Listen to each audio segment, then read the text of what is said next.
Science Mondays. My name is Dr. L, and this is my esteemed colleague, Professor I. Okay, we're so glad you're joining us for a very quick experiment. Today's experiment is called snow crystals. Now, I will tell you this experiment will take a little bit of patience because you're going to have to wait for your crystals to form. They usually form overnight. I did this experiment about 3 days ago, and today we see our results, okay? So let's talk about what we're going to need, the materials that we're going to need, okay? We are going to need some borax, Mule Team. I think it's 20 Mule Team borax. It's an old time detergent. You can find it in a lot of places. I saw it on Target. I think I might have gotten it at the grocery store. You can look there and it's not very expensive. You're going to need some measuring spoons. Measuring spoons. The tablespoon is what you'll need today. I poured some borax in here just so that we could get at it easier. You're going to need a measuring cup. You're going to need some blue or white pipe cleaners. You're going to need a pencil. Somewhere on this table I have some string, and I've already cut it, but this is old string that I just found. You could use yarn. You're going to need a spoon because you have to stir your solution, and you're going to need a clear jar. Okay, this was a mason jar that I had at home.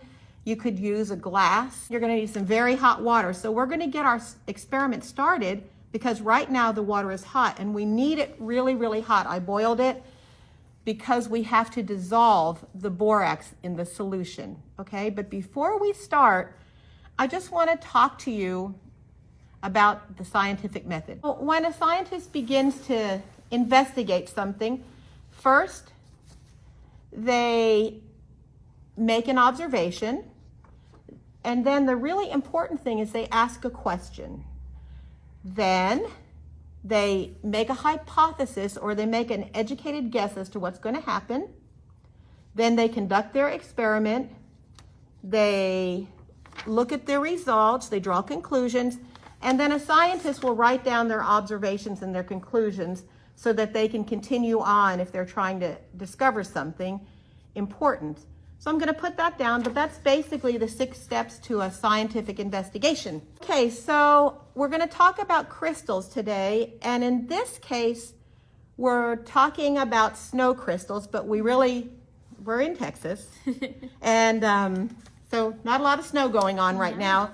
But so the word is crystals, and crystals are a special kind of solid material where the molecules fit together in a repeating pattern. And an example of a crystal would be salt. Some gems, if you're a rock collector, quartz is a crystal. And then snowflakes are crystals, and they are formed with ice. But we don't have any ice to form crystals today, so we're going to do an experiment using borax crystals, okay? So, Professor I, are you ready? I am so excited. Okay, so what you're going to do, first you're going to have to measure out the very hot water. Okay. That you're going to put in here. So this is super hot. Y'all, you're going to want to... Let your parents help you with this. Yes. This is a 1 cup measure. We're going to try to fill the jar pretty far, okay? So it just depends on what container you use. So I just fill up my... But you want to measure it because Okay. we have to put a certain amount of borax crystals in there. So it's steaming. Can you see that steam? It's super hot. Careful pouring it. So I have 1 cup here. Okay. There's 1 cup. 2 cups. There's 2 cups, but it's not full yet. Yeah, I think 1 more maybe. 1 more, I think will do it. And that's 3 cups. Okay, we've got 3 cups of hot water.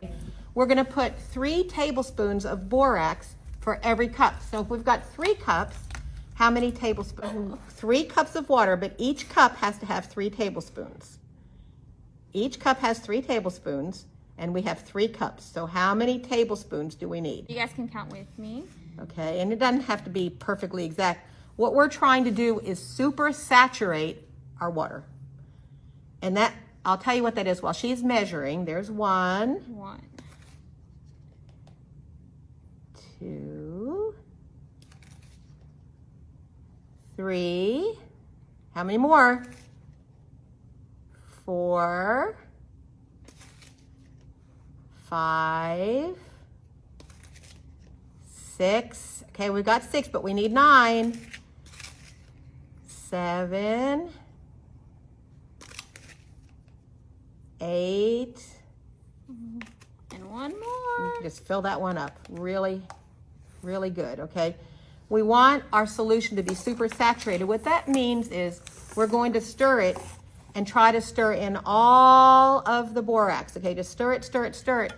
And you'll notice sometimes, like if you put salt in water, sometimes it gets so super saturated that it cannot dissolve any more of the salt. And that's kind of what we want here. We want a super saturated solution. But that ought to be good enough. Okay, so now we're gonna just form our snowflake out of a pipe cleaner.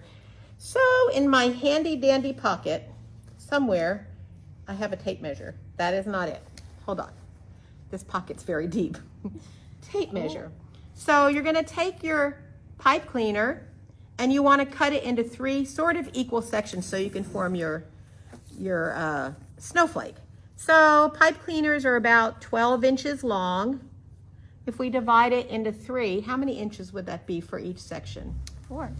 Yeah, you cut it approximately in 4. I already did this for you only because we want to save a little time. So what Professor I is going to do, she's going to form an X with 2 of the pipe cleaners. And one of them is a little bit longer because we're going to wrap it around to form a snowflake. So you hold it like that. And this, you know, you might hear, I'll hold it for you. And then you can maybe place the other one. Are you wrapping it? Just wrap it like once so it can hold together. And so we're going to have a little bit of an uneven side probably. So let's see. Does that look like a snowflake? It does. What do you guys think? Yeah. Perfecto. Yeah. Professor I, you are awesome. Okay. Now, in the materials list, we said you'll need a pencil. And the only reason you need the pencil is that we're going to hang a string and hang the snowflake from it. So somewhere I have some string. Do you see the string? Look at you. Okay, so we're gonna tie it to the pencil and tie it to the snowflake. So do you wanna tie it to the pencil first? And then we want the snowflake not to sit on the bottom. We want it, and look, I can still see some borax at the bottom. So we do have a super saturated solution, but I'm gonna keep stirring it while Professor I is tying. I'll put my bookmark back in here since I love to read. Okay, so we've got the string there and it's a little bit long, but we're gonna tie it around the snowflake and then we're just gonna dip our snowflake into our super saturated solution. Okay, so we wanna make sure that it is in the solution, but not really sitting on the bottom. So remember, super saturated means you have more in the solution than it can dissolve. It can't hold anymore. And now you're just gonna stick it in the solution. Okay, are we ready? I'm ready. Go ahead. I'm ready. Now remember I told you in the beginning, you have to have a little patience. This won't happen immediately. It's just gonna sit in the super saturated solution, okay? And it's gonna sit at least overnight. Is it all the way in or does it need, it needs to be all the way? Let's see.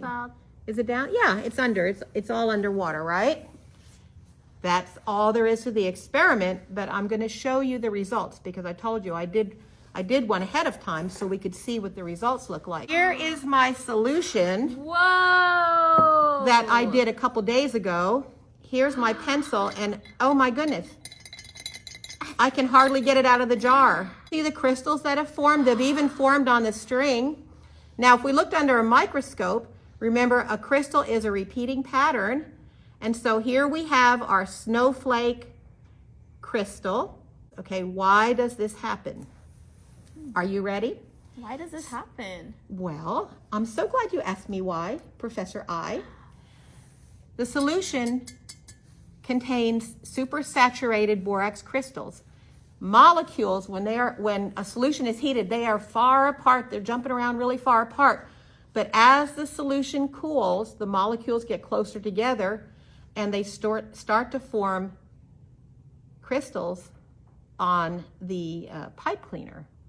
And that is why we have got snow crystal. Well, for now, we'll say goodbye, adios, Bye. and we'll see you next Monday.